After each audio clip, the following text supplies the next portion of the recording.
vốn tia tai vốn tia tai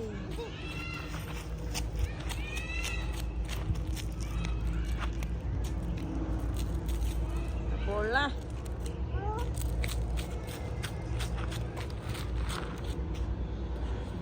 lên những cái con mà trong cái hơi thử ấy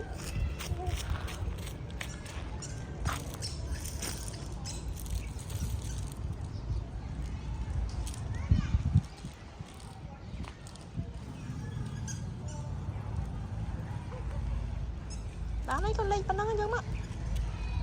vô luôn đấy các bạn ấy phải mà mở